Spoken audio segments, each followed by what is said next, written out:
Minister, I don't know if you've noticed, but there's 7 people outside the Dáil who have been there on hunger strike since Monday.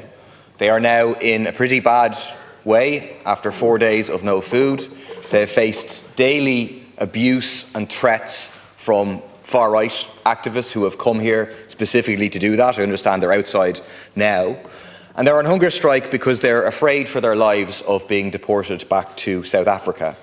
South Africa ranks as one of the top 5 most violent countries in the world, but despite that, the state has designated South Africa as a so-called safe country. Ireland is one of only 2 countries in the EU to do that, which means it's easier to deport people there. Is any consideration given, for example, to the heightened dangers faced by LGBTQ+ people and by HIV-positive people in particular? They've told me they face a terrifying reality. We've had knives pulled on us, being threatened with guns and told outright that we will be killed for being gay. It is completely unacceptable to tell these people that South Africa is a safe country. Will the government act to remove South Africa's designation as safe? And in particular, and most immediately, will someone from the Department of Justice agree to meet with the people who are on hunger strike in an attempt to bring this to an end? I think everyone, we have a fair asylum system here, Deputy, and it's fair, and everyone's asylum claims are assessed on their merits. I've been to South Africa myself. It's a vast country. There are different areas of the country that one would consider safer than others. The designation of a safe country means that the applications are expedited. I would encourage anyone who's on hunger strike, and I do know that there are people outside on hunger strike from there, to end their hunger strike.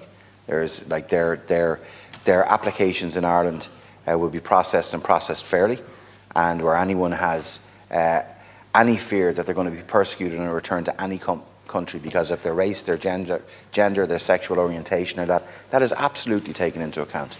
But what we don't want as well is that people are doing their own health damage by that. I'm assuming every one of those people have an asylum claim in, have been assigned a caseworker as well, are engaging with the Department of Justice.